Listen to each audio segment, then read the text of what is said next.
Stills as well.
Good morning to all.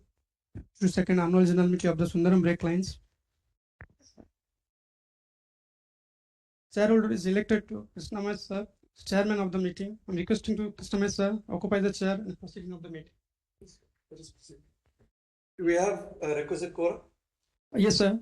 Requisite quorum is present. Okay. Then I'd like to welcome the shareholders and call the meeting to order since the requisite quorum is present. Are any absentee directors? Is absent? So, director sir, they're trying to connect to the web. Okay. So they will join over time. I would like to introduce the directors present and the CFO.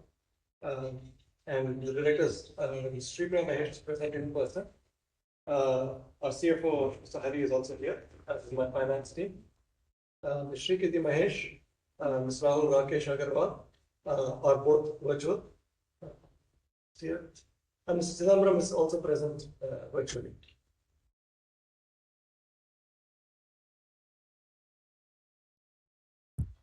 I'd like to mention that the notice convening the 52nd annual general meeting of the company was circulated already with the annual reports to the shareholders, and the same may be taken as read. The auditor's report being unqualified is not required to be read out as per provisions of section 145 of the Companies Act 2013. I'd like to inform the shareholders who have not voted through remote e-voting that they may cast their vote through the e-voting facility available at the AGM. The said e-voting facility will be available for 15 minutes after the conclusion of the AGM. Now, ladies and gentlemen, I will deliver my speech. Ladies and gentlemen, I have great pleasure in welcoming you to the 52nd annual general meeting of your company, held through video conferencing as permitted under the Companies Act 2013 and the applicable SEBI regulations. The board report and the audit accounts for the year ended 31st March 2026 have been with you for some time now, and with your permission, I shall take them as read. At the outset, I'd like to welcome Mr. Rahul Rakesh Agarwal and Ms. Shrikiti Mahesh to your board of directors. Mr. Rahul Agarwal is currently the managing director of Styrenex Performance Materials Limited, a fast-growing Indian multinational. He brings together the disciplines of established industry and the instincts of an entrepreneur. His background in the chemical industry and his experience leading companies that serve both the automotive and pharmaceutical sectors make your company fortunate to have his counsel as we build our composites business. Ms. Shrikiti Mahesh holds an undergraduate degree from Stanford University and an MBA from the Wharton School. She began her career in the automotive industry at Toyota and has since spent many years in sales and marketing across a range of industries. Her experience in digital marketing and a practical understanding of both the applications and limitations of artificial intelligence will serve your company well as we widen our commercial reach. I would also like to record my thanks to Ms. Shobhana Ramachandran for her service to your board, and I will return to that at the conclusion of my remarks. 7 years after the passing of our founder, chairman, and managing director, your company continues to be guided by his principles and his personal example. He held that a business is answerable to more than its balance sheet, to duty, to service, and to integrity. He believed simply that what a company says and what a company does must be the same thing. Those values are not a matter of name or of lineage. They are a matter of daily practice in how we treat our customers, our suppliers, our employees, and our shareholders, and in the standards we hold ourselves to when nobody is watching. That is the inheritance your company intends to keep It is also the standard against which I would ask you to measure us. Now, I would like to make a few observations. Geopolitical shocks of unprecedented magnitude have upended established systems of global trade and capital flows. Coupled with a severe energy shortage, this has led the World Bank to project global growth slowing to 2.5% in 2026, down from 2.9% in 2025, the weakest rate since the pandemic. China's economy has slowed materially. Second quarter growth was reported at 4.3%, below the lower bound of its official 4.5 to 5% target range. While Chinese exports have held up, the underlying weakness lies in domestic consumption. A prolonged property downturn and limited avenues for productive domestic investment. That imbalance now looks structural rather than cyclical, and it is one reason global manufacturers continue to diversify their supply chains. In Europe and the United States, policy continues to evolve in ways that carry cost. The Carbon Border Adjustment Mechanism, CBAM, and a range of tariff measures will be borne in part by their own consumers. And for exporters such as your company, they change the terms on which we compete. Meanwhile, artificial intelligence and machine learning, which a company has applied to its formulation development since 2023, are now delivering measurable gains in productivity while raising real questions about energy availability, data ownership, and national and corporate security. The Indian economy remained the fastest growing large economy, expanding 7.7% in FY 2025-26, with consumer price inflation well contained at approximately 2% for the year. I should note that inflation has since risen 4.38% in June 2026 as the energy shock transmits into domestic prices. Together with the risks of a below normal monsoon, this creates meaningful vulnerabilities for both growth and inflation in the year ahead.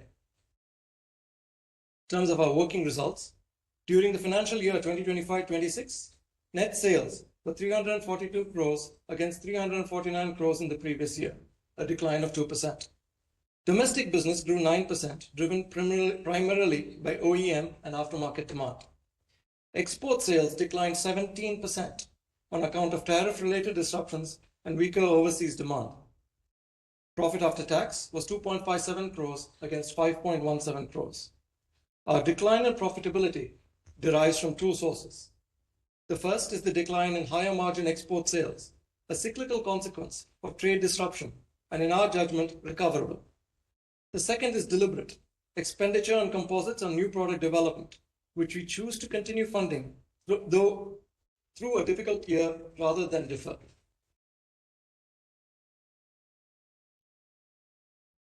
When I addressed you 2 years ago, I set out an aspiration for your company to reach 2,000 crores of sales by March 2030 through two prongs, doubling of friction sales to 800 crores and establishing composite sales of 1,200 crores. Let me be plain about what that requires. From a base of 342 crores, it implies a growth of a scale that your company has not previously attempted, and the composites leg in particular depends on converting current customer trials into volume programs.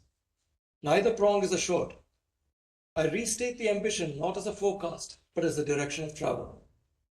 The investment in composites is a bet with asymmetric risks. The capital at stake is bounded, and the potential return is not. I said at the time that I did not expect the path to be linear.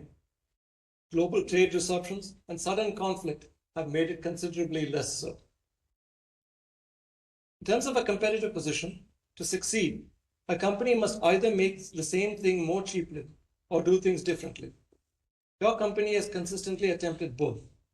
In pioneering asbestos-free friction materials in India, in delivering comprehensive real-time braking data simultaneously to vehicle manufacturers and suppliers, and in the standards we bring to this industry. Our strengths have historically been export-led growth and a strong OE position in the commercial vehicle segments, both won with products we developed ourselves. The United States accounts for approximately 25% of our sales, a market in which we compete on product differentiation and not price alone. Both our new and established products for that market were affected by tariffs during the year. India's response to those tariffs, while helpful in the second half, compounded the weakness in OE demand in the first.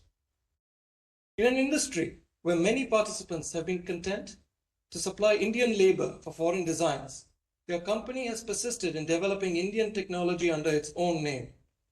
That choice has cost us margins in some years. It is also the reason we have a differentiated position today.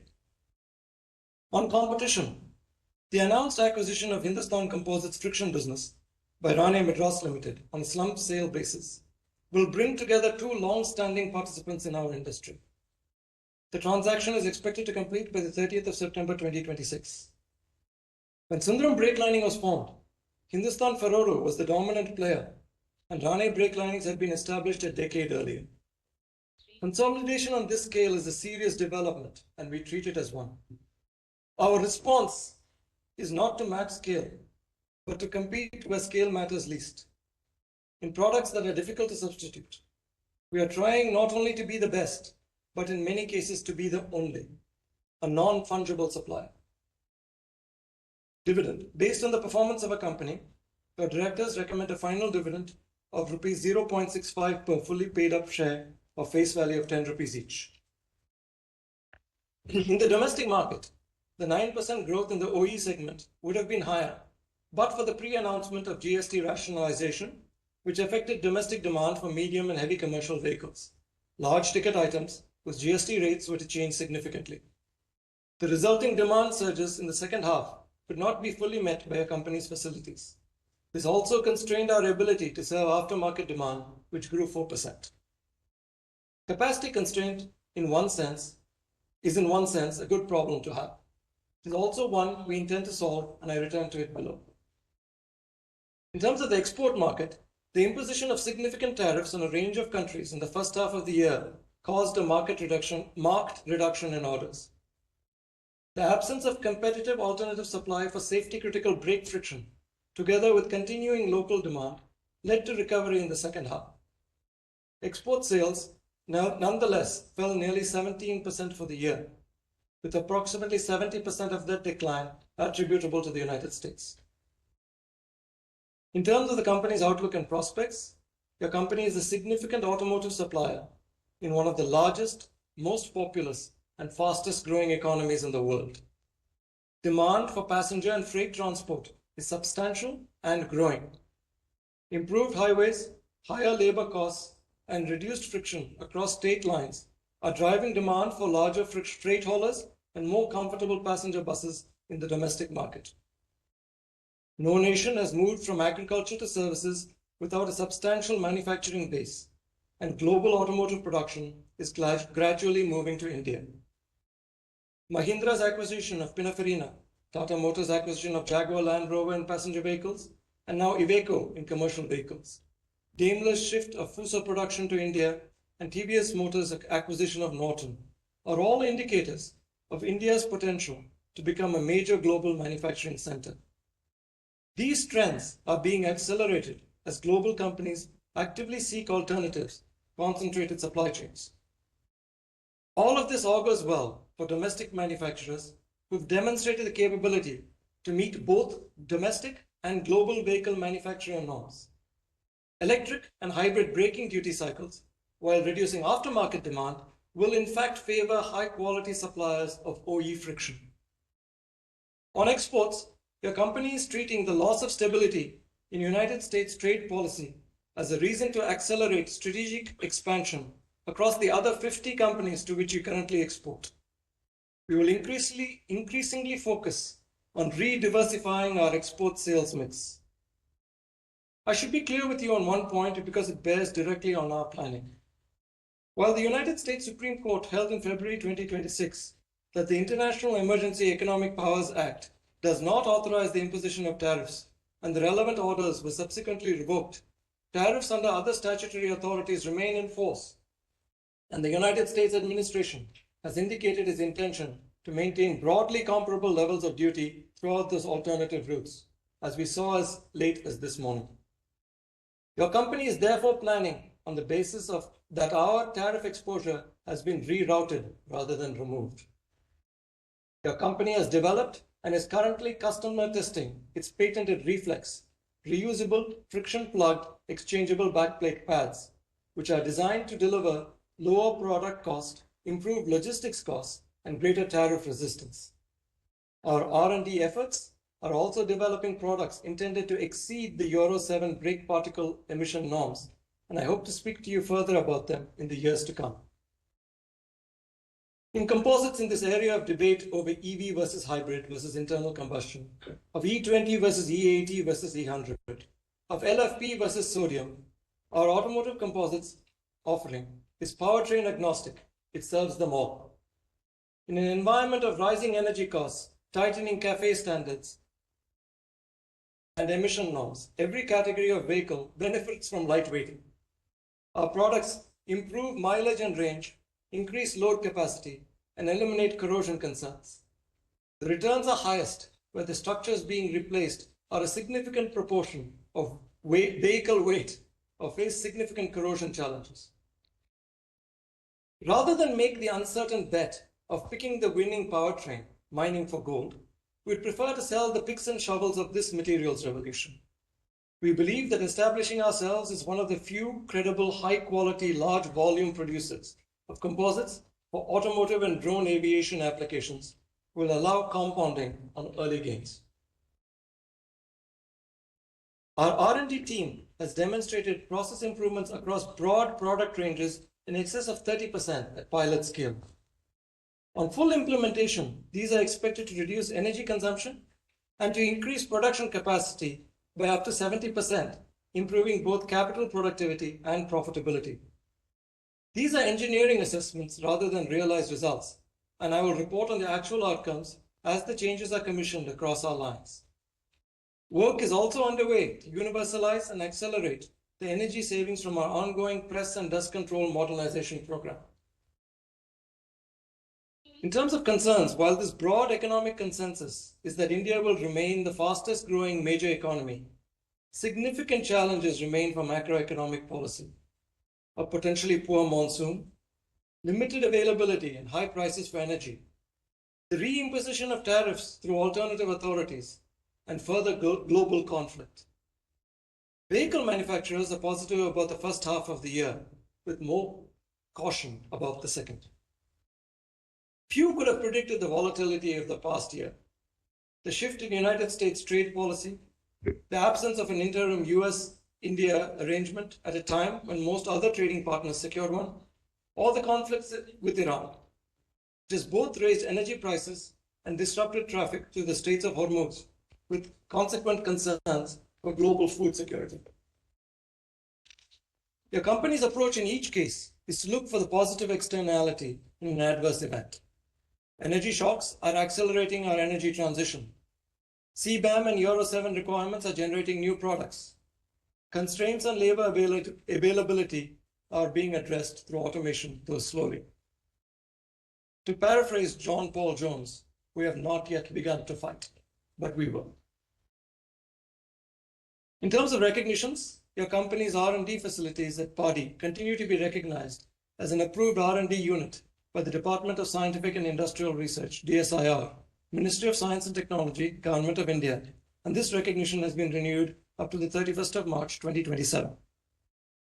At a time when India must import energy at higher prices, and when many Indian businesses consume foreign exchange, your company has been recognized as a 3-star export house since 2023 and generates nearly 100 crores in foreign exchange.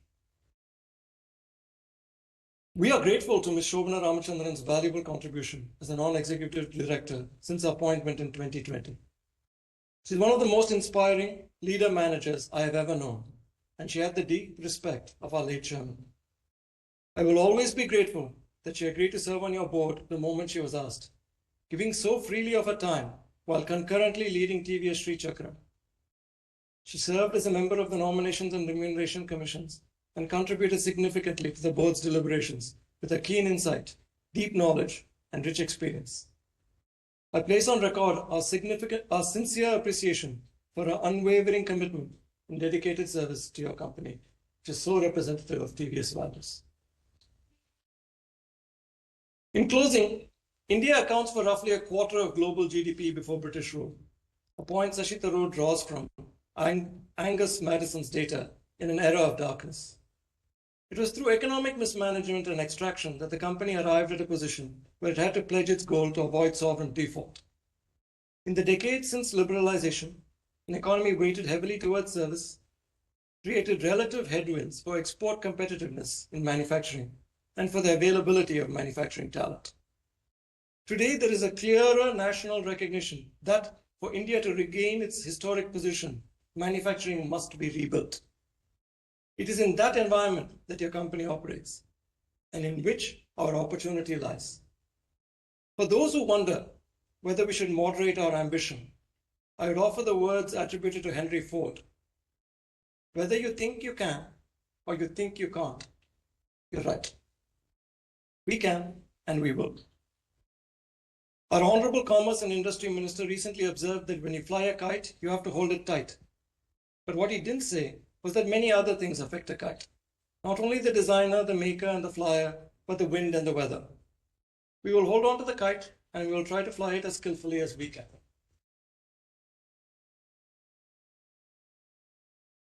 Life is ephemeral, duty is eternal.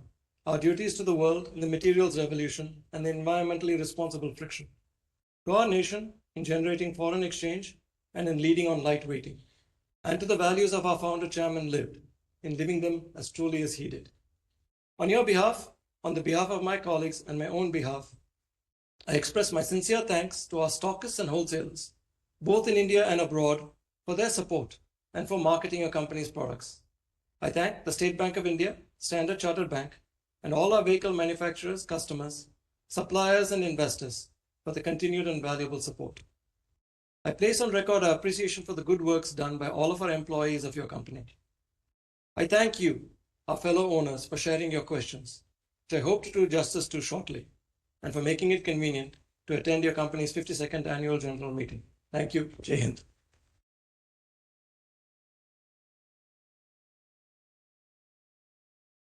I'd like to mention that 19 shareholders have registered to speak as speaker shareholders of the company for the 52nd annual general meeting. I'd like to call the speaker shareholders to speak, and I will call on them one by one. I'll ask the company secretary to please call them out. Energy Department,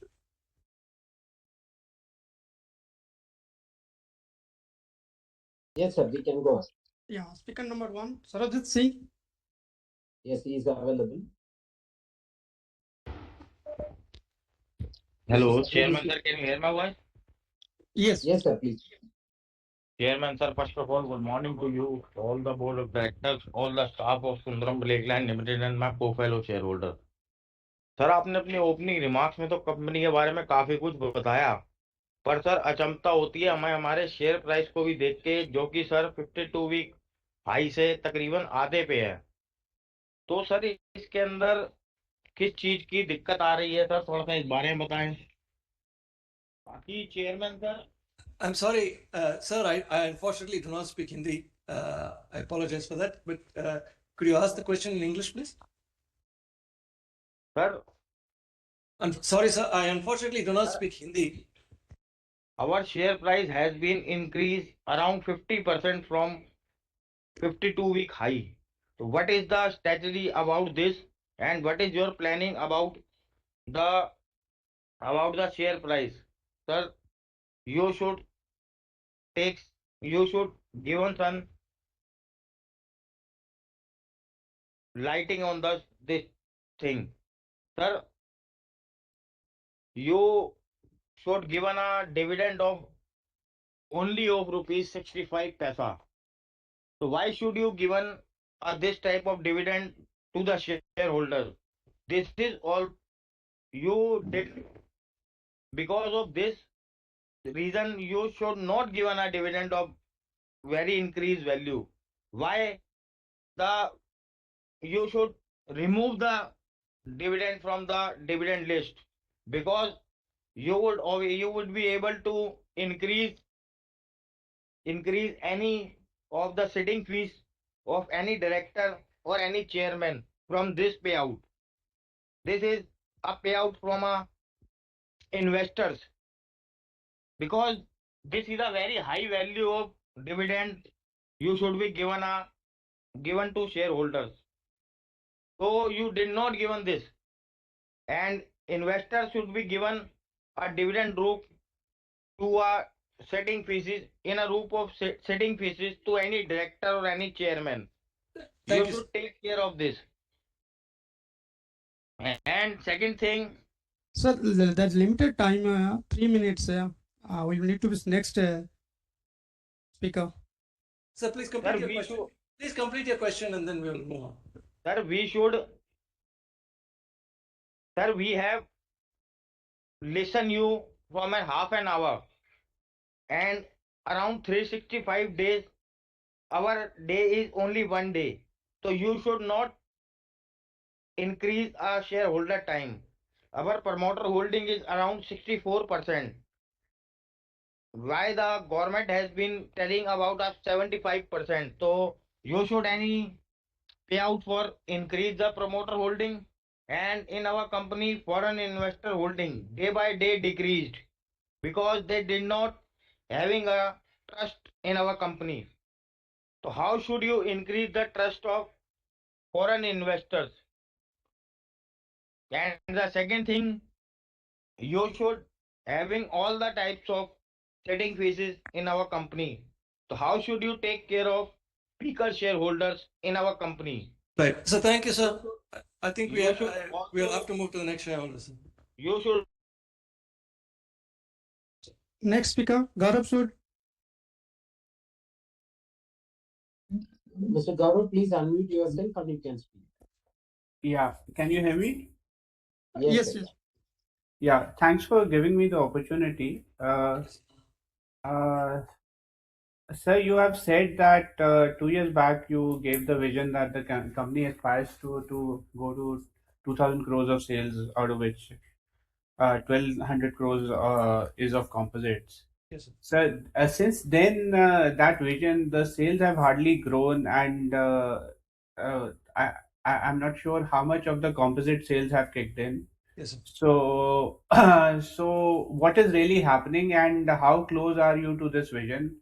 You highlighted it's an aspiration, but in terms of actual sales growth in the new division, what has really happened in that space? Absolutely. Uh, the the other question is, in Q4, the margin of the company had increased compared to the entire year before that. Uh, uh, are are those margins going to be sustained going forward, or the challenges are too high for you to say with certainty around that? So these are my two questions. Yes, thank you, sir. Next speaker, Manjit Singh.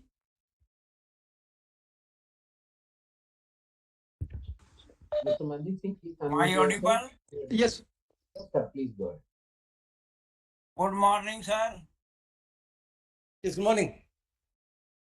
अब बोलूंगा मैं, हिंदी समझ आपको आएगी नहीं, कोई translator आपने उपलब्ध कराया नहीं होगा अपने लिए। Unfortunately, sir, we have to learn. But I think you've already submitted your question, sir. I'm happy to जो answer है that question. विविधताओं का देश है और हिंदी तो हमारी मातृभाषा है। इसके लिए मैं आपके ऊपर जरूर उंगली उठाऊंगा, फिंगर उठाऊंगा इस बात के लिए Yes, sir. कि आपने इसके इंतजामात नहीं रखे, अगर आप नहीं जानते हैं तो। Thank you, sir. Sir March sale जो है हमारी डाउन रही, Yes, sir. और आगे क्वार्टरों में क्या उम्मीद करें हम आपसे। और ये जो टीवीएस का आपने लोगो साथ में रखा हुआ है, तो आप उनको कोई रॉयल्टी देते हैं या उनसे लेते हैं? ओनरशिप हमारी कंपनी के अंदर टीवीएस की किस तरह से है, थोड़ा आप इस बारे में अगर बताएंगे तो हमें कंपनी के बारे में और जानकारी होगी। हमारी टोटल इनकम का रिसर्च एंड डेवलपमेंट पर हम क्या खर्चा करते हैं, थोड़ा आप इस बारे में भी बताइए। बढ़ते उतरते ये मेटल प्राइसेस, इनका क्या इम्पैक्ट रहता है हमारी कंपनी पर, थोड़ा आप इस बारे में भी अगर बताएंगे तो हमें और जानकारी रहेगी। आगे फ्यूचर के क्या प्लान हैं? कुछ ये फेस्टिवल सीजन में, जैसे नई गाड़ियों का सीजन रहता है, तो उसमें हमारी ऑर्डर बुक जो है जून से लेके सितंबर तक के महीने में किस तरह से रहती है। हमारे स्टैट्यूटरी ऑडिटर और स्कैट्रियल ऑडिटर हमारे साथ कितने समय से हैं और इनको चेंज करने का क्या प्रावधान है? आपकी कंपनी को देखकर वो जमाना याद आ जाता है जब एक घपला हुआ था बहुत तगड़ा, जो है साउथ की वो कंपनी थी और सॉफ्टवेयर की कंपनी थी। वो भी ऐसे ही हिंदी इंग्लिश के चक्कर में लोगों को अपनी कंपनी का विश्लेषण कुछ नहीं बताते थे। वो फिर बाद में जाके महिंद्रा टेक में मर्ज हो गई कंपनी। तो इस तरह की बैलेंस शीट क्या हमारी बना रहे हैं स्कैट्रियल ऑडिटर और Sir, the auditor? time is limited, sir. We need to next. और सर टाइम लिमिट, आप तो इतनी हमारी पुरानी कंपनी है और आपने कोई इंतजामात नहीं रखे हिंदी में समझने के लिए। Next speaker, Prakashini Ganesh Sioni. Audible? Yes, ma'am. Yes. you are. Thank you, sir. So I'm Prakashini Ganesh Chenoy from Bombay. Respected Honorable Chairman, other dignitaries from the board, and my fellow shareholders, good morning to all of you. I received the AGM report well in time, which is colorful, informative, transparent, and contains all the information as per the corporate governance. I thank the company secretary and his team. The chairman has given a beautiful picture regarding the company and its various operations, etc. It was a wonderful speech, sir. Congratulations and thank you. Thank you. At the outset, I thank the board for recommending dividend for the financial year 25-26. I am also glad the company is doing outstanding work in the field of CSR activities. Now my questions. Kindly highlight the future roadmap for growth due to global situation. And my next question is, how do we adopt digital technology to increase the productivity? And my next question is, are we using AI application? What is the business model? How many R&Ds we have and where? And if you're going to have a new R&D, please tell the place. Congratulations for winning an award. The company is being the first frictional manufacturer in the world to win the prestigious naming application prize for the total quality management. Congratulations for the same. I wish the company good luck for a bright future and pray God that the profit of the company shall reach the peak in due course. Chairman, sir, last but not the least, my earnest request to you, continue with VC so that people all over will have an opportunity to express their views. For example, myself, the meeting is held in Chennai and I am from Bombay, so that I express my views. Thank you. Sir, I strongly and wholeheartedly support all the resolutions put forth in today's meeting. Thank you, Chairman, sir. Thank you very much. Next speaker, Hitesh Kumar Kiran. Mr. Hitesh, please unmute yourself and you can speak. Am I audible? Yes, sir. Please go. Thanks for the opportunity. Before I come to my questions, I want to say something as a long-term shareholder, and I want to say it with respect because it comes from a place of genuine interest in the company. So first, the appreciation, which I sincerely mean it, the way this management conducts the AGM is among the best I have seen for the companies of this size. Very few management of small companies engage shareholders with this quality. Please continue this. But precisely because the communication is so good, the gap between what is said and what is delivered stands out more. It's been 4 years, and I want to be fair in how I frame this. I'm not talking about the tariff, the CV cycles, the floods, the raw material prices, the war. Those are all external, and no shareholder can hold you accountable for them. I'm talking specifically about things that you told us were in your control. The energy cost was to reach at 5% by 2025. We are at 18.7% in FY26. Employee cost was to reach at 10% of the sales. It has gone the other way around. It's around 15-16%.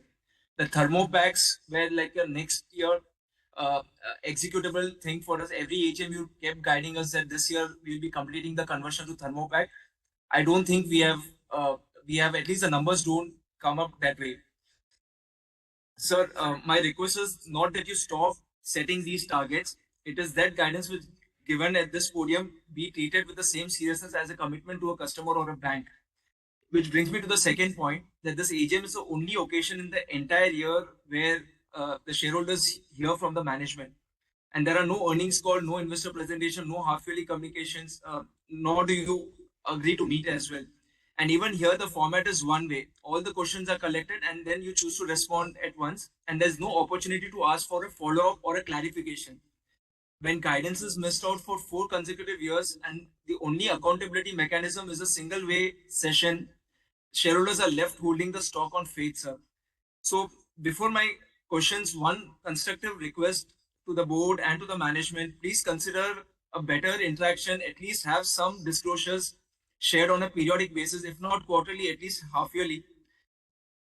And for a company asking the shareholder to believe a 2000 crore vision, this is a very small ask. I hope you understand my intentions well. Yes, sir. Sir, coming to the questions, I'll quickly read them through.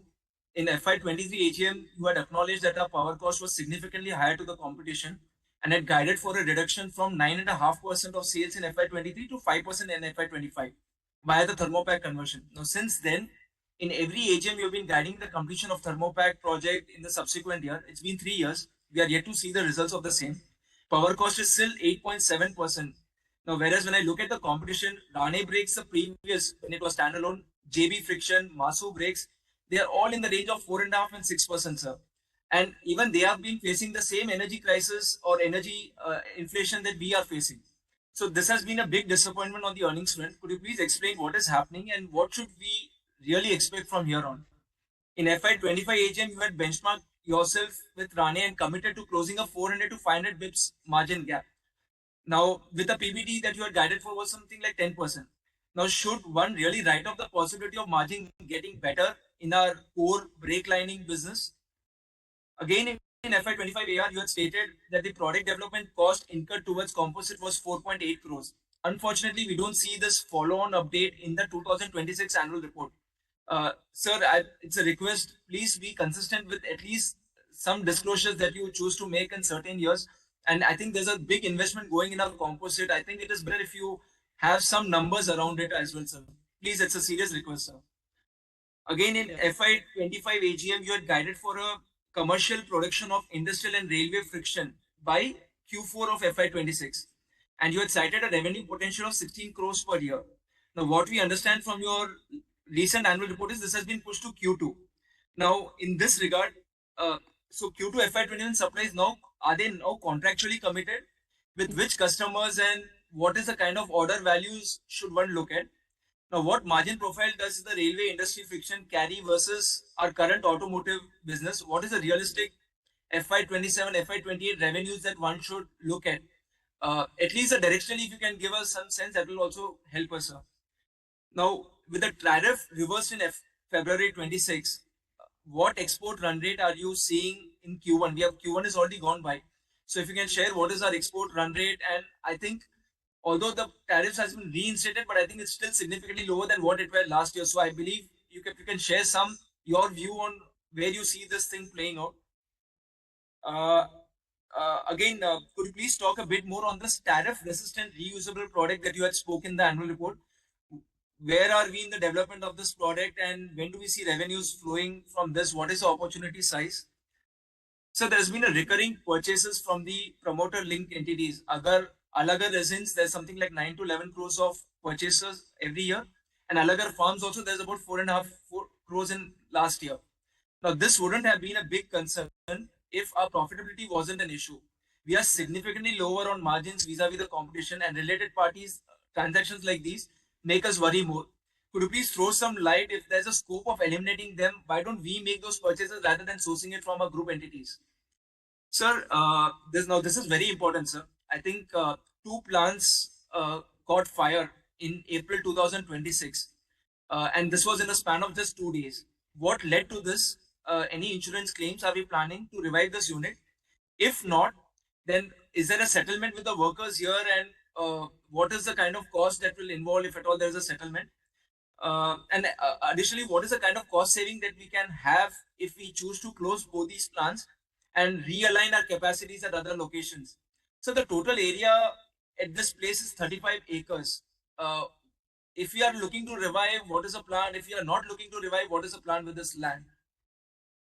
Ninth is, so there are professional and legal costs on books. And these are very significant. And it's only going northwards. It was 2.7 crores in FY24. 4 crores and 4.5 crores in the subsequent years. Sir, I've gone through the order, which came out in April 2024. I believe there's a 3-member tribunal bench that has been appointed, and I don't know what is happening. Your case is really genuine. When there's an MOU on the usage of brand which is there, I think we have a right to contest that and safeguard this, no doubt. So, but it's been we are burning money out over here. Uh, what what should we think on this, sir? You don't have to talk about the case, but how do you see these things playing out in your view? And obviously, you can go wrong because the issue is sub judice, sir. But how do you see this case playing out for us and the kind of money that we'll have to further burn on this, sir? So my 10th question, pardon me, it is irrelevant because I got some data points wrong, so I'm not requesting for that. Sir, lastly on the composites, sir. Now, congratulations, sir. I understand we have won several contracts with some drone manufacturers. We understand from our channel checks that some of these names are really big. I don't know how significant are it for us. But in the last AGM, you had mentioned that you give us 12 months time and you will be in a better position to talk about this in detail. So could you please share these following details which I had listed? Since we make composites from out of autoclave process, logical to assume that our parts are largely used for making moderately loaded fuselage skin and shells, or even the non-structural or the secondary structures like the fairings, nacelles, cover hatches. Can that also be used by the same process? Most of these drones used in defense applications, especially the ones that are required to carry heavy payloads, will use composites made from autoclave process, is what my understanding is, because of the thickness and the strength that is needed. Do you think that is the case, at least for the application for which we have won the business? How many customers have we contracted, and at least in FY27, can we have a separate disclosure for this segment, because both are very different, sir? I think it is justified to have a separate disclosure on this. Third is what are our current capacity? For the current capacity that we have in Padi for composite, what revenues can we generate from composites without any incremental investments? And what will trigger a big investment in this vertical given the current state of business? And when do you see us making a market commitment to this business, sir? Thank you so much, and I'm hoping if you'll answer these questions and possibly also consider giving us an opportunity for a follow-up question on this, sir. Thank you so much. Thank you.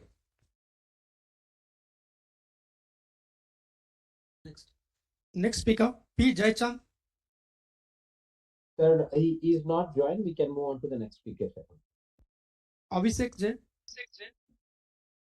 Mr. Abhishek, you can unmute. Hello, sir. Can you hear me? Am I audible? Yes, sir. So first of all, I congratulate the management on the eve of annual general body meetings. I trust all is well with you and your family in this challenging situation. Our company deserves much more respect than the current market cap after completing more than a decade of successful operations, profitability, and becoming one of the strongest brands in the respective segments. So first of all, I would like to know what steps have been taken by the management to reduce the other expenses, legal professional charges, and the audit fees. And sir, I would request you to kindly consider hybrid AGM in the years to come, as most of the senior citizens are not going to join because of the digital challenges in this virtual platform. So try to consider hybrid in the years to come, sir, and also arrange a planned visit for the shareholders in the coming future whenever the management thinks it is proper for the management. So then our company is being categorized under the ESM stage 1 category, the Bombay Stock Exchange. So when can we expect this stigma to be removed from the company and we be given an opportunity to participate? And you can write to the Bombay Stock Exchange regarding the ESM category, sir. So then our company has a very good EPS.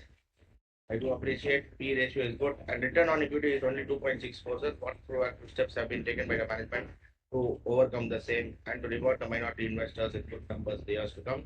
And the dividend yield is very low, sir, as the previous shareholders also stated. Every year on year, if we are able to see the past 5 years, past 4-5 years data, the dividend from 2 rupee 1 to 50 was now 65 paisa. So this is how the dividend yield is coming down. But still, we are there with the company. We have full trust, faith in the management that the company will prosper in the years to come and reward the minority shareholders accordingly. So I do appreciate the management for that, sir, and hope that the company takes all our questions in the right spirit I wish the company and the board of directors and great success and prosperity in the coming future. The company secretary is also a very reliable person and always reachable. I do appreciate the corporate governance that is being followed in the company. And nothing much for us. Hope the company is all of the right spirit. I wish the company and the board of directors a great success and prosperity in the coming future. Sir, Mr. P. Jaychan, the previous speaker you just called out, he was facing some technical issues in joining. So kindly allow him to join in from the same device. Just a second, sir. Now he'll join in from the same device. Yeah. Hello? So just a second. Hello. Yes, sir. Please, I can join in from same device. Good morning, respected Chairman, Board of Directors, Secretary and his team, and my fellow shareholders. I congratulate the management on the eve of this AGM. The management is doing a wonderful job. The only grievance, bonus issue may be given to the shareholders. It is right time to reward the shareholders, sir, which is long pending due. The chairman's speech was elaborative and brief. The CSR is good, governance is good. Secretary and his team are easily accessible. I request the management to reduce the expenditure wherever possible. So how are we going to withstand the tough competition? What are our future expansion plans? Thank you very much, sir. Thank you, sir. Next speaker, Himanshu Anilbhai Trivedi. Am I audible? Can you hear me, sir? Yes, sir. Yes, sir. Yeah. Good morning, all of you, respected chairman, Krishnamay, other board of directors, sitting under myself, Himanshu Trivedi from Vadodara, Gujarat. First of all, I thank to our company secretary, Pradeep Kumar Nath, who is sending the soft copy of the EG notice well in advance with the full of information, practical place, easy to follow, easy to understand.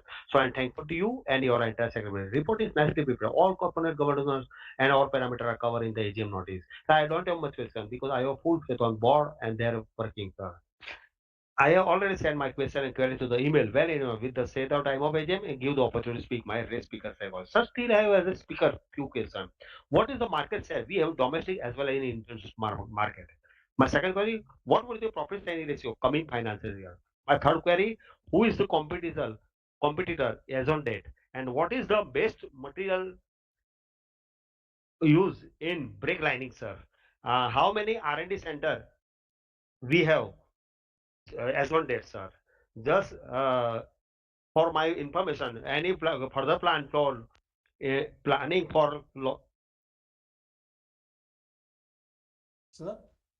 okay, sorry, sir. I wish good luck and bright future for coming festival. Thank you to all of you. Sir, if possible, please send me a hard copy of the AGM notice. Yes, sir. You already okay. intimated. Yes, sir. Particularly Prasant Kumar Nath, who's with I extendly my heartfelt appreciation for his dedicated service as a secretary. Thank you, sir. Thank you, sir. Yes. Next speaker, Samat Mohan Singh. Good morning. Okay, am I audible? Yes, sir. Yes, sir.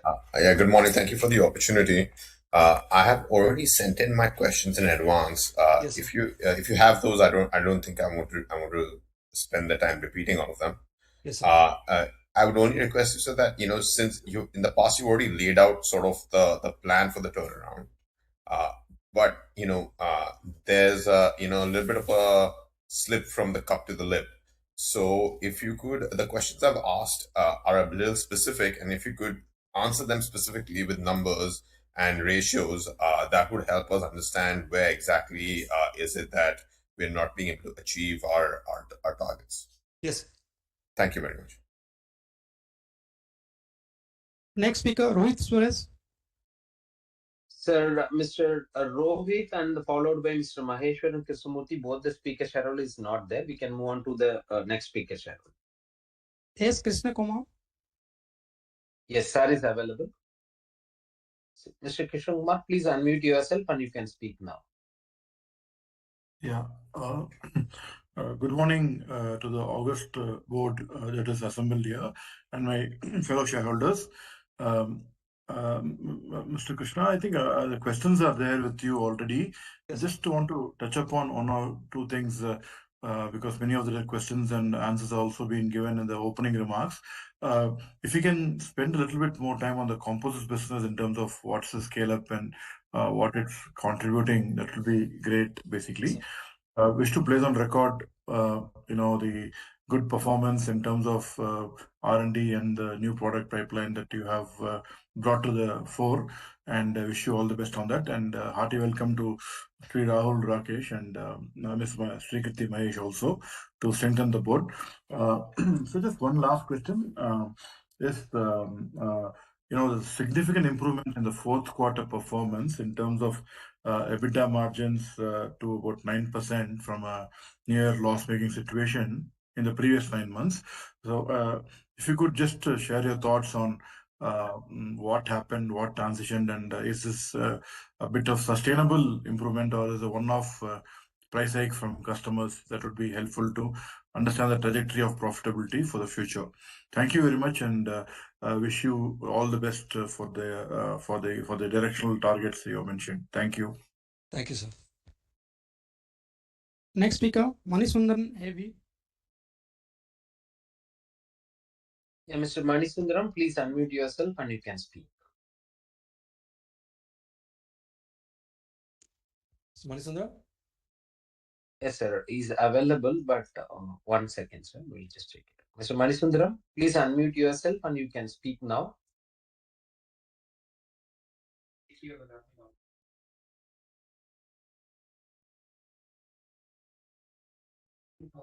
Sir, I could hear something, but you're not. Could you get closer to your mic? Muted. Yes, sir. There is no response. Hello. Yes, sir. Are you able to hear Yes, me, sir. my I son? can hear you. I can hear you. Yes, please go Thank ahead. you, sir. Very happy to attend the meeting by means of video conference. Thank you, sir. 52nd annual general body meeting, and this year you have given a chance to video conference, and have a lot of speakers are explain about expenditure is more and legal expenditure are more, and we requesting plant visit, sir. Are you supply for government railway and OE supply for how many vehicle LME car and two-wheelers? Lot of competitor with you. How to compete with our industry, and this year very low dividends, sir. What reason I don't know. Kindly give more dividends, sir. Who are attend the meeting by means of video conference, give hospitality, sir. Thank you. Thanks a lot. Next year have conduct by means of a hybrid meeting, because we are senior citizen, not able to technical problem also going on. Thank you. Thanks a lot, sir. Kindly send a copy of annual report, sir. Yes. Next speaker, Kesav.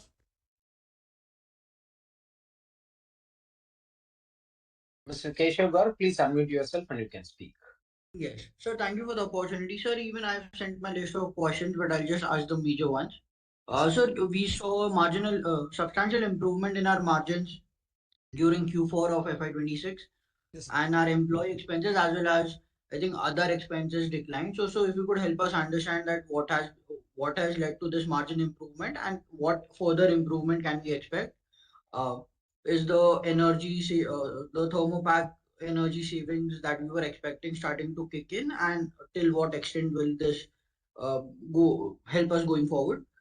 So also we've been talking about various businesses, new customer additions, and new sectors like railways on our main friction businesses. So what is the status? Because uh, like past 2 to 3 years we've been uh, alluding to that we are getting new customers or development orders are ongoing, but no meaningful revenue has come in from that. So if you could help us understand at what level are we, and is this a product where the frictions go like for every single platform OEM is manufacturing, they require a different friction, or if we get into one platform, we can easily scale to different platforms? If you could help us understand. Sir, also with acquisition of Hindustan by Rani, do we see pricing power coming to suppliers versus it was earlier, or we don't expect it to be that much? If you could help us understand. Sir, also if you could help us understand, we have a lot of land, so and you mentioned that there were capacity constraints during H2. So what are our plans? Are we planning to add more capex? And we were also expecting to sell some land of our land that we had in Paddy. So on that front. And so just a basic idea about both our businesses, the composite as well as the friction. What has been new customer additions and in which we have actually got some volume orders that can we expect to reflect in our revenue maybe over the next 1 or 2 years. So these were my questions. I've sent the list. Thank you Yes, so sir. much and all the best. Yes, thank you. Next speaker, Sunil Kumar Dev. Yeah, Mr. Sunil Kumar Dio and Mr. Santanu Kumar Mani both are registered, but they are not joined. We can move on to the next speaker. Next speaker, Sami Prakash. Yes, he is available. Yes, sir. Please go ahead. Yeah. Good morning, sir. Thank you for giving opportunity to ask questions. Sir, I want to ask about the key managerial personnel frequent changes, why it is happening and how it affects your company. Because the key managerial personnel will understand 5 to 6 months to understand the company, and 1 and 2 years if rotates, how it will be affect your company. So please explain that. Yes, sir. Thank you. Thank you, sir. Next speaker, Rajesh Kumar Samal. He is not joined, sir. We can move on to the next speaker. Next speaker, Sanjay Kumar Elongu. Yeah, he is there. Mr. Sanjay, please unmute yourself and you can speak. Yeah, thank you.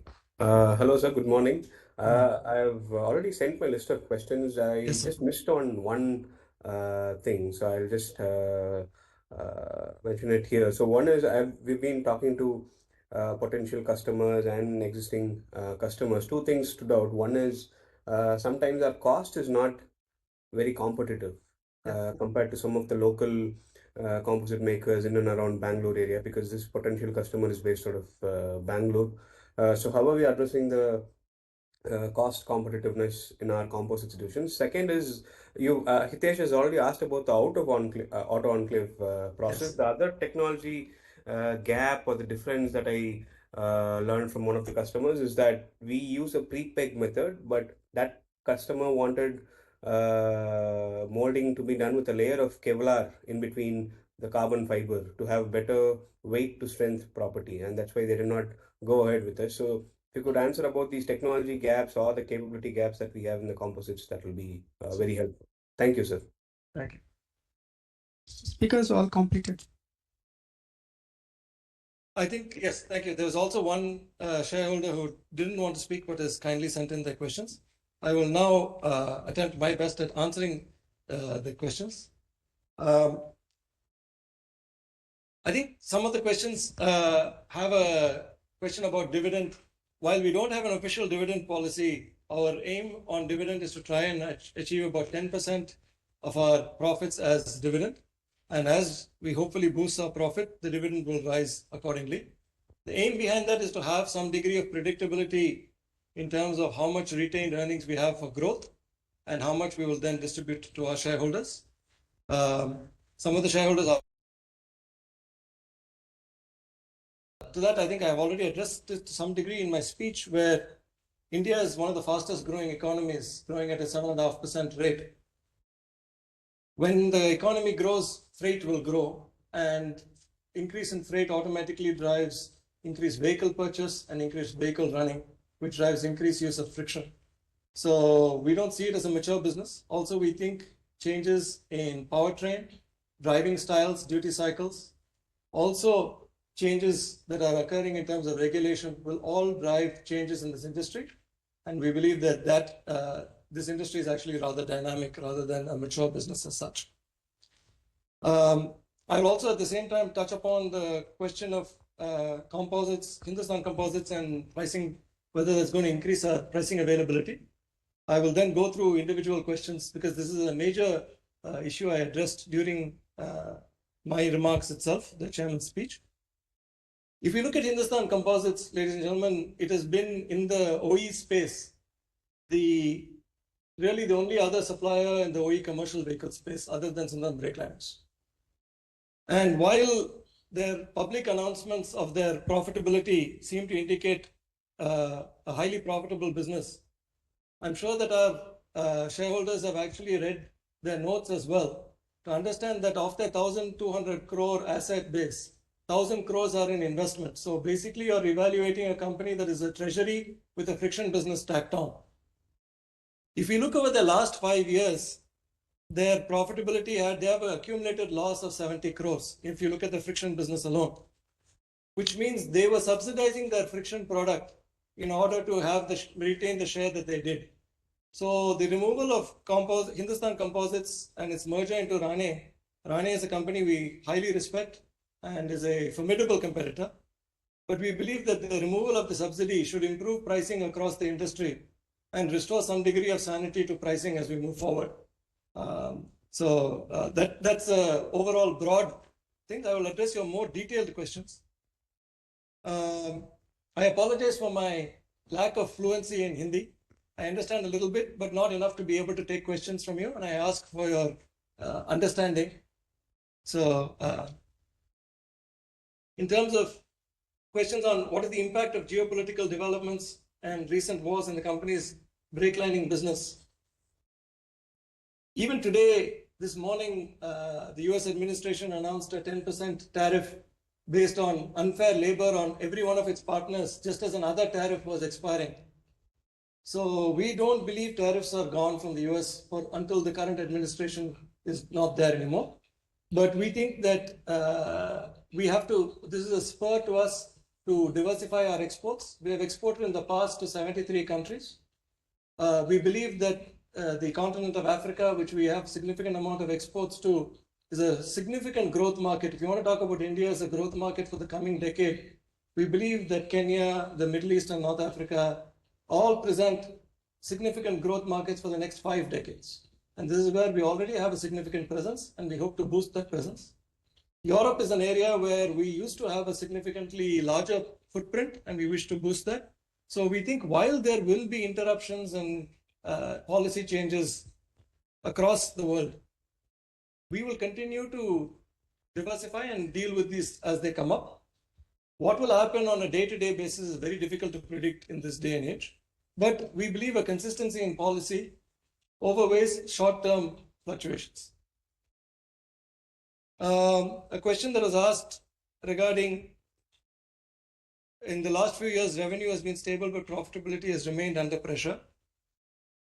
And the question asked was, which of the biggest buckets we should focus on.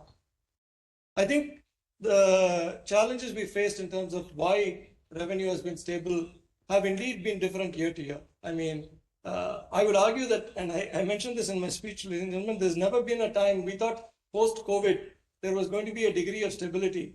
However, the degree of instability is actually unprecedented in the world in terms of tariffs and trade restrictions, both from the US and EU, but also in terms of a reignition of conflict that hasn't been there for the last 3 decades.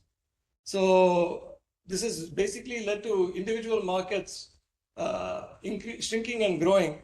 And whenever the world's largest and richest economy shuts down purchases from a large number of other countries, that has a knock-on effect on the ability of those countries to buy as well.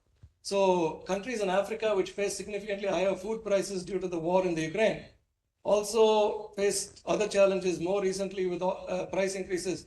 They have then cut back their own purchases as well. So this leads to significant impact across our entire product range. There was a question asked about friction materials viewed as mature. I've talked about that in some detail.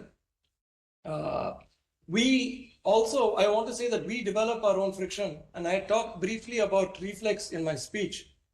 Now, Reflex, which stands for Reusable Friction Plugged Exchangeable Backplate, is a technology in pads where normally the way an automotive pad works is you have a backplate made of metal, which is about 50% of the value and about 50% of the weight and about 30% of the value. And then there is a friction puck that comes below this backplate. The friction puck wears away, and at the end of life, the backplate is tossed. Our technology is to essentially allow the reuse of that along with a friction plug to prevent corrosion. This is a patented product from us and it is in customer testing. We think that these type of products will allow us, in a tariff situation, to avoid re-importing highly tariffed steel into a number of countries where they can reuse the already present steel in that market. It reduces logistics costs at a time of very high logistics costs. And it allows for an environmental friendliness, which countries in the EU focusing on CBAM-based tariffs will also see an impact from. So we are working around the challenges that are being faced. Admittedly, we would have expected to see much greater growth, but we have had challenges in our own production, not from sales orders. Our sales order book is actually quite full. We have both export orders have recovered significantly from their earlier tariff-based structure because of the fact that customers continue to drive their vehicles. Our friction is in many ways the superior friction has been evaluated by their customers. It is not chosen solely on the basis of price, but also performance. And so therefore, as their demand continues, they have to buy new safety critical product. And that safety critical product, the designated supplier for fully tested product is us. So the sales order book has recovered both in the export market and is also very full in the domestic market. Our challenge here is in operational execution against this. And this also comes to the same issue of energy costs and the TEHS heating. So our R&D and engineers develop product and then they're rolled out in pilot scale and it's deployed across companies, across our factories. And as we deploy them, we have done significant testing, but there are, every deployment is a unique situation. We have over 6,000 SKUs and presses that are of different ages and tonnages. So ensuring that they all work has always been a challenge, and that continues to be something that we are working towards. There is significant effort to standardize and modernize these equipment, and we think that this is why I find it difficult to predict what is it we are going to do in terms of costs specifically this year, and that's why I set targets in terms of what has been committed to me, and I commit the same to you, and we try to achieve those. The question is, how do you see the long-term mix between OEM and aftermarket businesses evolving?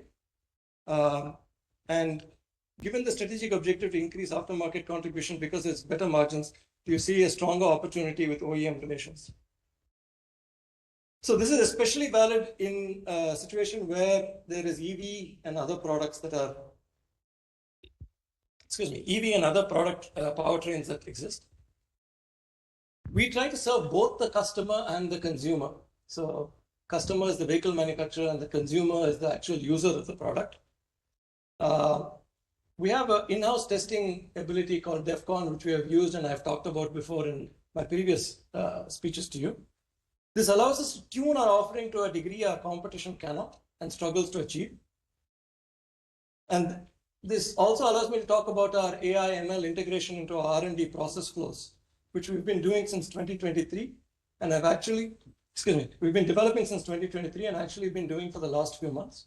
Our aim here is to accelerate the actual deployment and use the AI and ML as an assistant tool rather than a replacement of our experienced formulators.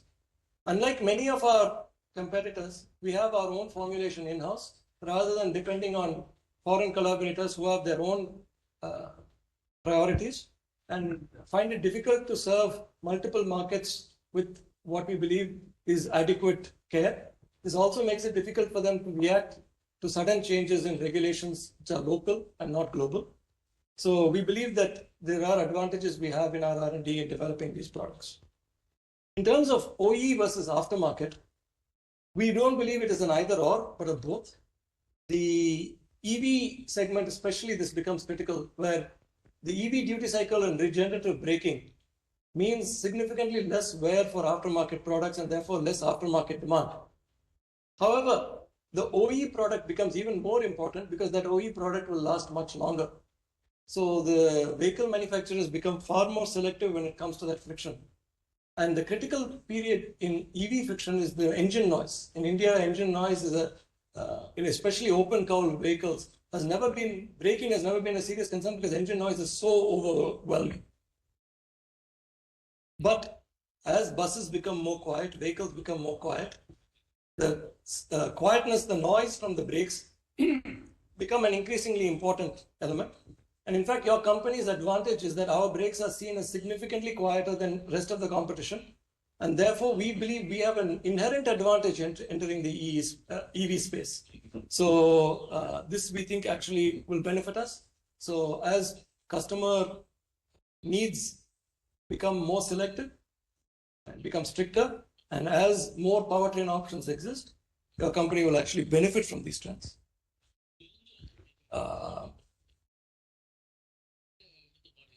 There was a question of when raw material prices increase sharply, how much of these costs can be realistically passed on to the customers? And what is the typical time lag? And there was a question also about the pricing power, but the pricing power question, I think we have answered to some degree. We go through a significant homologation process for our products to be approved, which is one of the reasons why when I announced to you that we have developed something and we are testing, whether it be in the automotive space, whether it be in friction or in composites, there is a lag because testing and verification and validation is not a 2 to 3 day period. It's a multi-month process that requires, and there can be delays. It is very difficult to predict customer priority and availability of vehicles. You would expect there to be kind of a schedule and a plan. Unfortunately, the plan is far less systematic than you would expect from many of the vehicle manufacturers. And so we depend on their testing to be for validation. Now, this has an advantage because it is a challenge that all suppliers face. On the other hand, it locks in our product. We do not change, we cannot change our formulation or raw material based on fluctuating prices. So therefore, we are locked into price fluctuations and increases as the geopolitical environment changes. And therefore, it takes us a while to actually be able to respond to price increases. We have to request the vehicle manufacturer and they have to reply.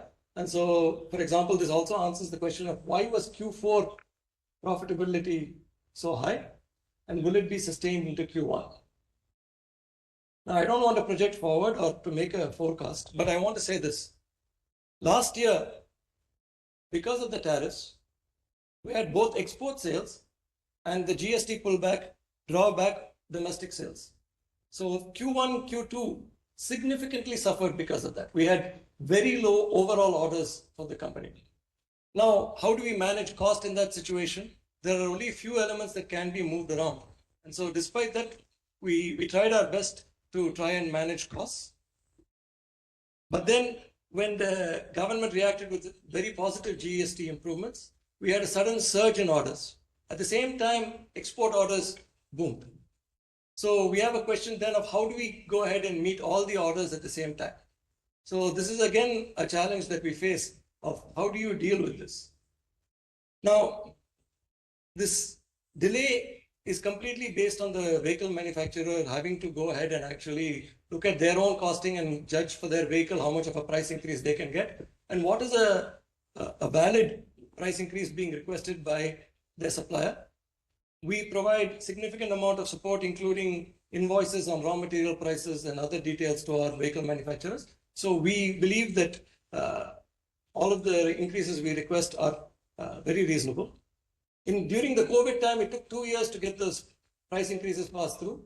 But right now, we believe this time period will be less. We have our salespeople at the vehicle manufacturers almost every week, and we hope to get those increases soon.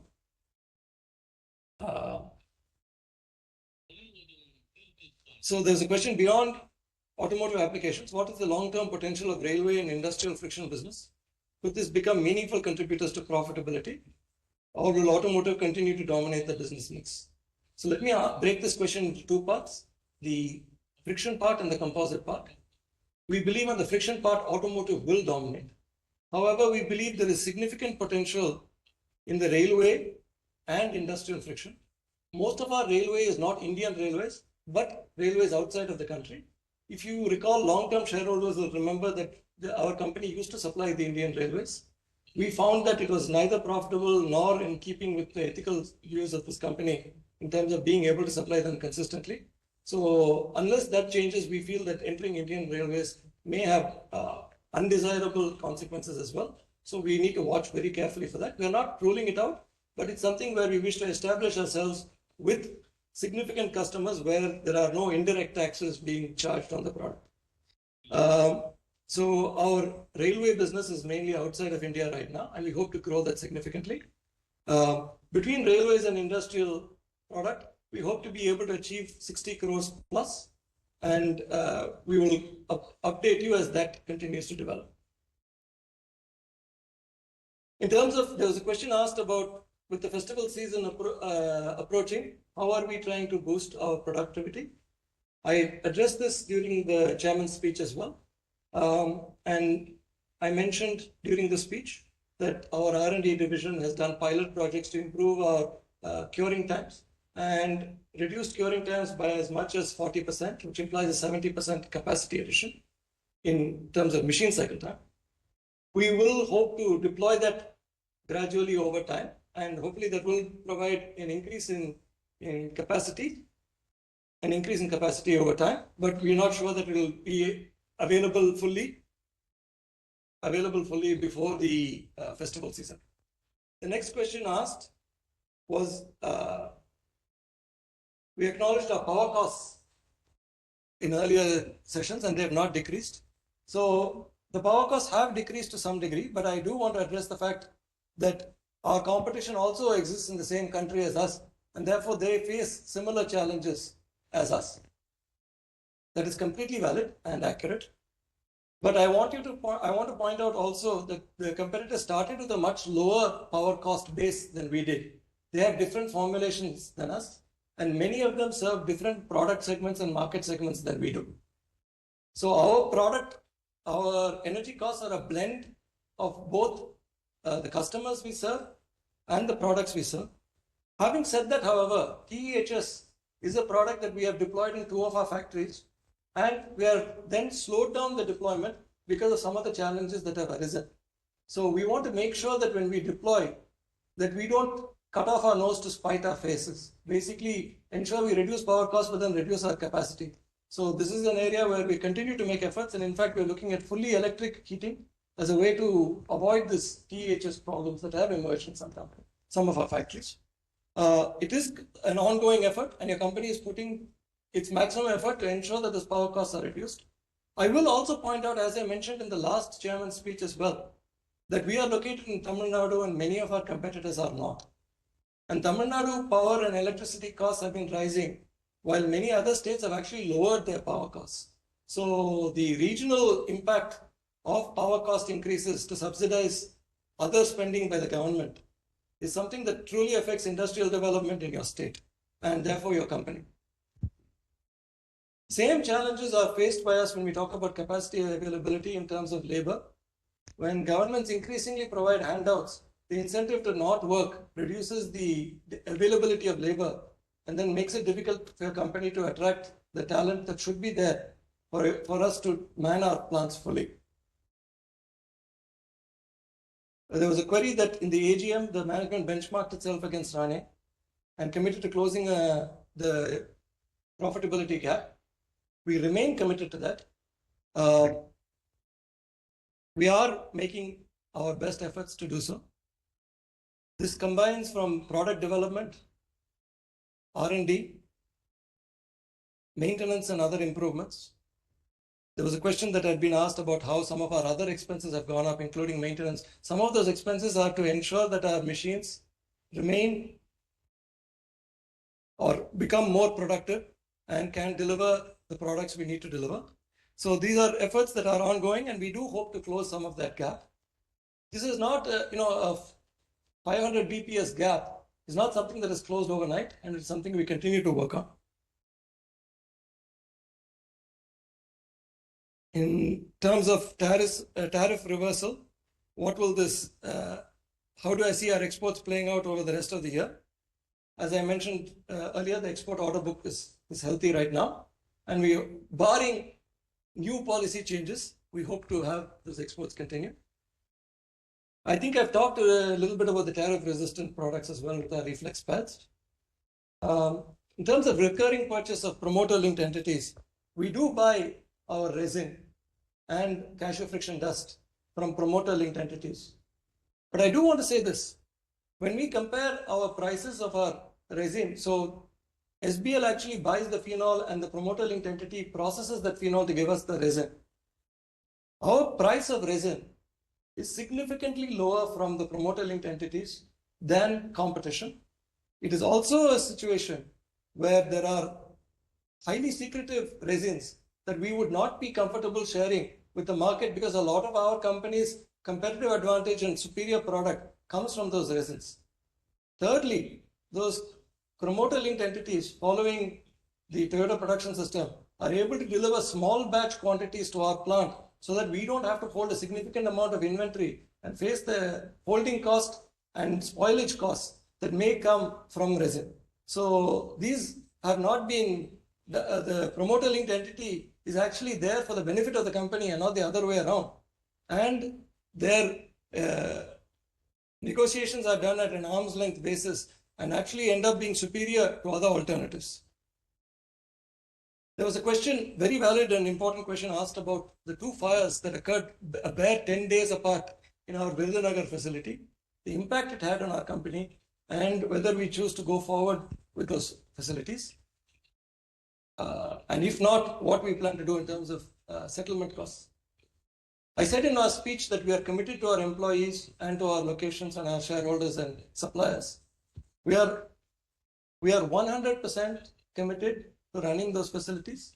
They are named the TSK plant, named after Mr. T.S. Krishna, and they comprise a majority of our production.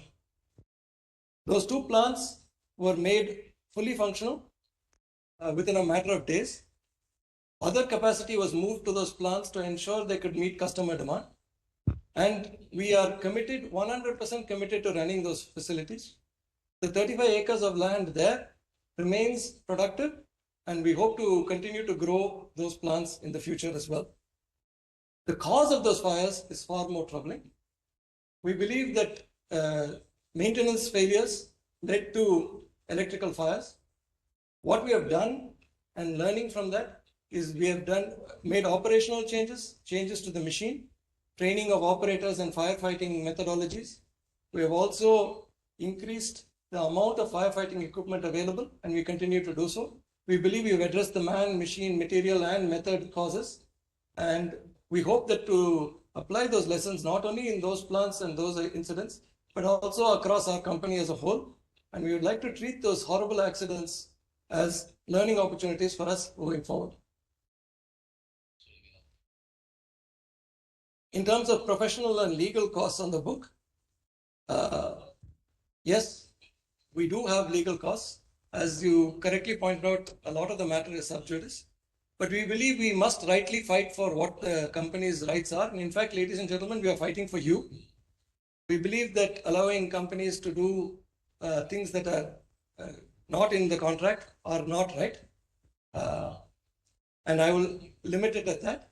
But the impact on our company of not fighting are far worse than the impact of actually fighting. So we believe we have taken the right choice, both financially and ethically. In terms of composites, there are a number of questions asked. I will try to answer them. I think you're very much owed these answers.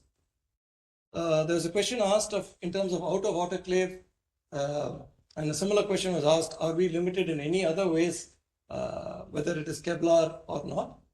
And the answer is no. The only restriction we have is autoclave processes.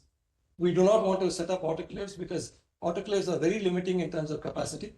And in fact, if you look at the large aerospace companies, Boeing and Airbus, you will see many of them have actually moved from autoclave-based processes to out-of-autoclave processes purely because of the fact that autoclave processes are very capacity restricted. And given that we want to produce large volume production, committing to an autoclave will either lead to significant capacity restrictions, significant capital outlay, or stranded equipment. So therefore, we have basically set up an autoclave process. We are not in any way restricted from Kevlar or, we do not only do pre-preg, we do chopped fiber strands, compression molding, hand layups. we are resin infusion molding. We run the entire gamut. And when I talk to customers, I talk about the three elements that allow us the freedom to compete. The first one is the material choices, which is carbon fiber, glass fiber, biodegradable fiber, and the resins that are incorporated there. The second is the processes we can bring to it based on volume and cost. And the third is the geometry of the product. So we are able to go ahead and not only design a similar geometry to the current part, but also look at a broader geometry which may take advantage of the composites. So when we have freedom on these three elements, we believe in terms of volume production, we are unmatched. However, there are local suppliers who will be able to produce at a lower cost, but not without sacrificing some other elements in terms of quality, dependability, process competence. And this is a trade-off that all customers have to take, whether it be in friction. Do you want to buy from a customer whose price may be lower, but whose product's performance is not as good? And that's the same question our composite customers face. How many customers have we already contracted? As some of you have already done your research, we have supply initiation with a large number of drone suppliers. Many of the largest drone suppliers we have started supply to. We hope to expand that significantly. Similarly, on the automotive side, we have done pilot and preliminary production for a number of customers. And as you know, as I talked about in friction, significant testing is ongoing for us to be able to deliver at volume. These are especially when there are new materials in new applications, the testing is far more rigorous. But we believe that composites are unmatched in terms of not only lightweighting, but also corrosion resistance. And customers really appreciate that. Where the vehicle, weight of the vehicle or corrosion of that vehicle are important, our composite offering has been highly competitive and we are well in the process of doing that. Within our existing facilities that are here in Padi itself, we believe composites can easily achieve 60 crores. However, if you notice, we have kept plant 4 idle. Plant 4 is there for us to be able to build large scale, large body sized composites. And we believe when that is right, we will deploy. There is a question asked of how do you plan to do capital raises and what capital will we need for the growth of composites? Given that we have set a target, goal, aspiration, what you call it, what you may, of 2,000 crores in composites, we recognize that our facility here of 60 crores a year is not going to be sufficient, which is why plant 4 exists. As volume begins to grow, we will deploy our capital, but many of our capital deployments are not single scale, big bang type deployments. Many of these already repurpose existing facilities. Even our facility here in Padi, if you look, our capital deployment has not been significant because we repurposed brownfield facilities and reused equipment that we already have. As I mentioned to you 2 years ago, we have been in the composite business effectively for 45 years.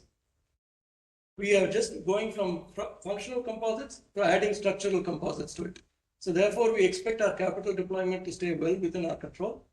We look at all resources, whether land, capital, other capital raise opportunities, debt. We consider all of them, and we will make the best decision that for your company and you. I think I've answered the question on dividend. There was a question asked on capacity usage. If you look at gross capacity usage across the company, we are using about 70% of our capacity. Now, as I said to you last year, there are significant variations in capacity quarter to quarter, also product line to product line, different tonnage of presses and such. So therefore, it's very difficult to answer, give you one number, but boilerplate capacity versus customer demand is 70%. So we should be able to meet it if we are able to deal with our operational and manpower challenges. In terms of new innovations and product launches, I've talked briefly about reflex. We have also eliminated both dangerous and expensive materials like antimony trisulfide. And I think more details are found in our annual report as well. Our friction pads for the export market, railways, is something I've touched on. And optimization of press curing time includes and allows for new products which might have been outside of our capabilities in the past.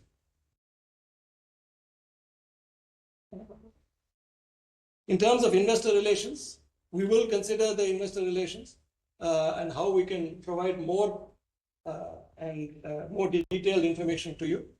We recognize that unlike in the past, there are more rapid changes occurring in the last couple of years. We hope that doesn't continue, but we remain open to that. We will consider internally as to how best to keep the investors and our shareholders informed, and we will consider a number of different ways to communicate with you.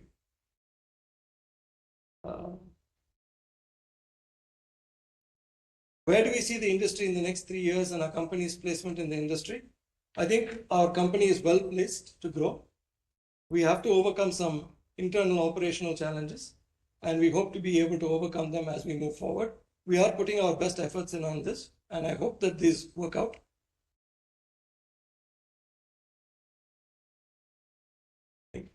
Energy costs have been asked. Oh, there was a question asked about what is our cost of energy itself. Our blended cost of energy, both renewable and non-renewable, is about 8.3 rupees per unit. It continues to be an area where we try to look at it. However, it's very difficult to compare across formulations and product lines. What is the energy usage per product unit of production? And therefore, that remains something that is very difficult to compare across competitors as well.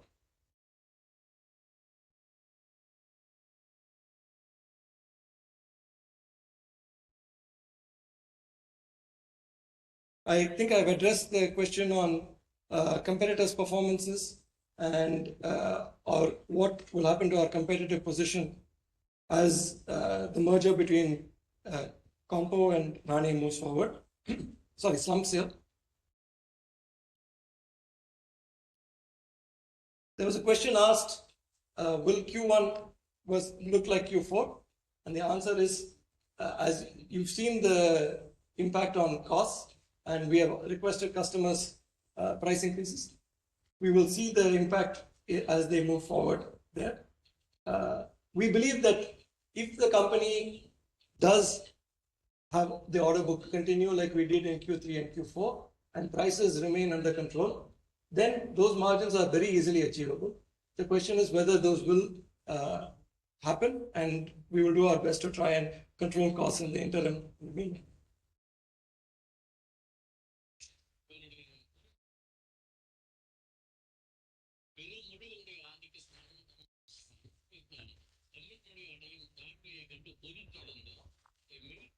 Sorry, I'm just trying to make sure that I don't miss any of your questions.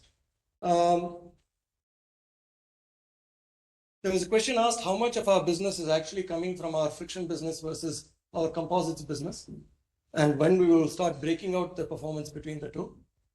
Right now, less than 5% of our business sales comes from composites, and we will start breaking it out as soon as that number reaches 10%. We will try to provide some degree of clarity about major business wins in the composite space if they are significant and move the needle. We also have very clear regulatory requirements about when we need to declare major victories in terms of orders, new orders, as well as significant wins in that sector.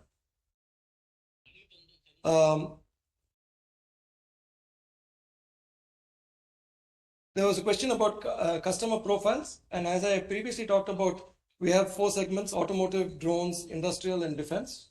We are significantly growing in the drones and automotive sector right now. We expect to see growth in defense and industrial in the coming future.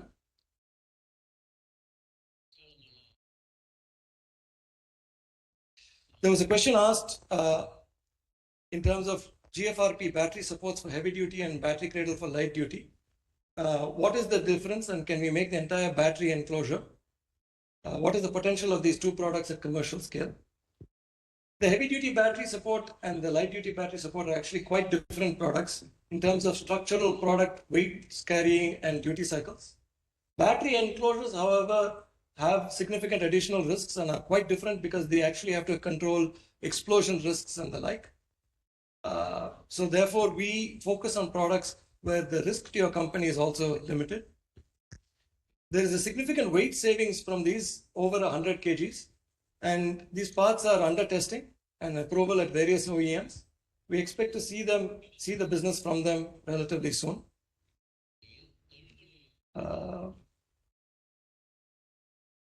The shareholder who was not able to attend asked the questions about the use of TVS brand name across vehicle categories and highlighted there was another TVS company that also is in the composite space. We recognize that there are rights that came about in the partition, and there are two companies in the post-partition space that may use the TVS Sundaram name in the composite space, and we are one of them. We believe that our wins will be based on ability to develop materials for this market in a manner that is appropriate for our customers.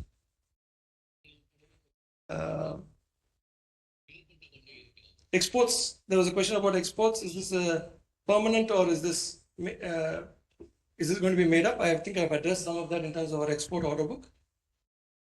There was a question of can we provide guidance for the year? Gentlemen, I'd like to stay away from making guidance remarks. In this environment of high volatility, you've seen the number of companies that have provided guidance, withdrawn the guidance, and moved on. I think we will continue on our pathway, which I have laid out to you. And hopefully that will produce, the results will be visible. In terms of share price, which the shareholders asked about, I think very much our business is in ensuring that business grows and the business is profitable. The share price is in your hands, ladies and gentlemen, and the markets. So we are not guided, nor are we driven by looking at a number. We are guided and driven by meeting customer demand and doing it in the right way. Hopefully you understand, and hopefully the market will reward us for that. So with that, I think I have addressed the questions. If you have any further questions, please write to us. We will be able to answer you in writing. I want to make sure that, and we will post those answers as well on our website. We do not want, we are very limited as a publicly listed company from what we can tell any one shareholder or have separate meetings. So, I would much rather that we, if you have questions, please write to us and we will try our best to answer those questions. Anyway, I thank you, ladies and gentlemen, as fellow owners of this company, in actually sharing your concerns, and for those who spent a significant amount of time actually thinking through and wishing us all the best. I would like to thank you again. Many of you have also provided us leads on new customers and new products that we may consider. I read them and respond to them as far as I can, as well as we pursue many of these options. So I thank you all for your care and interest in the business, and I hope that we are able to live up to that. Anyway, thank you, ladies and gentlemen, and with that, I think we conclude the answers to the Q&A. I concluded the meeting. So I think as per the provision of the Companies Act 2013 and the listing requirements, voting through remote e-voting was completed on the 23rd of July 2026. And e-voting at this AGM will end in 15 minutes after the conclusion of the AGM for the following resolutions listed in the notice of the meetings. The first is the adoption of audited financial statements and reports of the board and the statutory auditors thereon for the financial year ended 31st March 2026. The second is the declaration of dividend of rupees 65 paisa per equity share. The third is the reappointment of Mrs. Sripriya Mahesh Ramana, who retires by rotation. The fourth is the appointment of Ms. Srikirti Mahesh as director of the company. Thank you. The next, I would like to mention that based on the scrutinizer's report to be received after the e-voting of the AGM, the results of the passing of the resolution or not will be announced within 48 hours and posted in the company's website, www.tvsbrakelinings.com, and also communicated to the stock exchanges. I would like to request our chairman, Mr. S. Venkatraman, director, to propose, I'd like to request Mr. Venkatraman, chairman of our audit committee, to propose the vote of thanks. Good afternoon, and thank you, Mr. Krishna Mahesh. Am I audible? Yes. Okay, thank you. And on behalf of the Board of Directors, I would like to extend my heartfelt thanks to all of you for joining the 52nd Annual General Meeting of the company. First and foremost, I wish to thank our esteemed shareholders who made it convenient to attend the meeting virtually. Your continued trust, support, and engagement means a great deal to us, and we truly value your presence here today. I would also like to express our sincere gratitude to Mr. Krishna Mahesh, the chairman of the meeting, for efficiently conducting the proceedings and guiding today's discussion with clarity and purpose. A special thanks to all of our fellow directors who have taken the time to attend the meeting. Your presence reflects the collective commitment of the board to the company's progress and good governance.